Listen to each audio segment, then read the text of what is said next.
So వాళ్ళిద్దరు ఒక హిందూ ముస్లిం ఇద్దరు కలిసి ఉండాలి, ఒక బ్యాలెన్స్ గా ఉండాలని ఒక విజువల్ ఎలిమెంట్ లో చెప్పి ఉంటాను. ఇద్దరు ఎవరు చేయొద్దినా ఇద్దరు ఒకరు చనిపోతారు ఇద్దరు లేక, అలాంటి ఒక క్లైమాక్స్ పెట్టండి.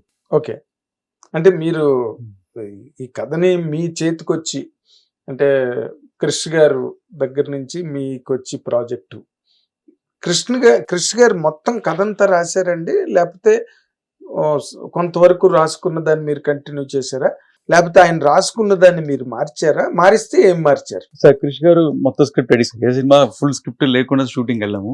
సో మొత్తం స్క్రిప్ట్ రెడీ, అది ఫుల్ కోహినూర్ బేస్డ్ ఒక స్క్రిప్ట్ గా ఉండింది. సో ధర్మం బేస్డ్ స్క్రిప్ట్ గా, కోహినూర్ బేస్డ్ స్క్రిప్ట్ గా ఉండింది. సో ఫ్లోలో షూటింగ్ అప్పుడు కొంచెం డెవలప్ అవుతూ ఉంటుంది అండర్ ప్రొడక్షన్ లో. అప్పుడు డీటెయిల్ వెళ్ళినప్పుడు ఓకే, ఔరంగజీబ్ ఎప్పుడైతే హీరో మీట్ అవుతున్నారో ఆయన చేసిన అట్రాసిటీస్ ని ఆయన వీరమల్లు క్రాస్ అవ్వాల్సిన సిచ్యువేషన్ వచ్చినప్పుడు ఆ ధర్మం అనే ఎలిమెంట్ ఆటోమేటిక్ గా బయట పుట్టింది. సో దాన్ని నేను ఎక్కువ ఎలాబరేట్ గా డెవలప్ చేశాను. ఇది పార్ట్ 1. సో క్రిష్ గారు రాసిన మిగతా విషయాలు, మిగతా సబ్జెక్ట్ కూడా పార్ట్ 2 లో కంటిన్యూ అవుతాయి.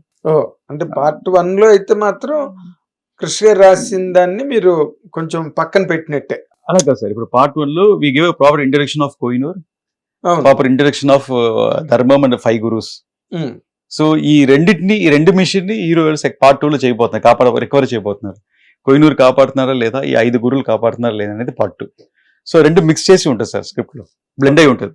ఓకే, అంటే మీరు పార్ట్ 2 అని అన్నారు కాబట్టి అవును సార్, నేను కొంచెం లేటర్ టైంలో అడుగుదాం అనుకున్నాను, మీరే ముందుకు తెచ్చారు. అవును sir. Part 2 Harihara Veeramallu part 2 కి మీరు డైరెక్టర్ కాదు, క్రిష్ మళ్ళీ మెగాఫోన్ పట్టుకోబోతున్నాడని కొంతమంది మాట్లాడుతున్నారు.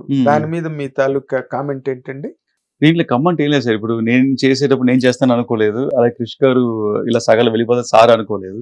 సందర్భం సిచ్యువేషన్స్ వల్ల జరిగింది. సో ఇప్పుడు క్రిష్ గారు చేసినా, నేను చేసినా, ఎవరు చేసినా పార్ట్ 2 ఒక స్క్రిప్ట్ ఉంటుంది. ఆ పార్ట్ 2 స్క్రిప్ట్ ని అందరికి హార్డ్ వర్క్ చేసి, మళ్ళీ పార్ట్ 1 ఎంత కష్టపడ్డామో మళ్ళీ స్ట్రక్చర్ చేసి, మళ్ళీ వర్క్ చేసి, కలిసి పని చేసినా ఒకటే, లైక్ విడివిడిగా చేసినా ఒకటే. ఇట్స్ నాట్, మనకి అల్టిమేట్ గా సినిమా హిట్ అవ్వాలి. అఫ్ కోర్స్ అందరూ కోరుకునేది అదే అనుకోండి. బట్ ఇదొక, అంటే అనుకోకుండా క్రిష్ గారు మొదట్లోనే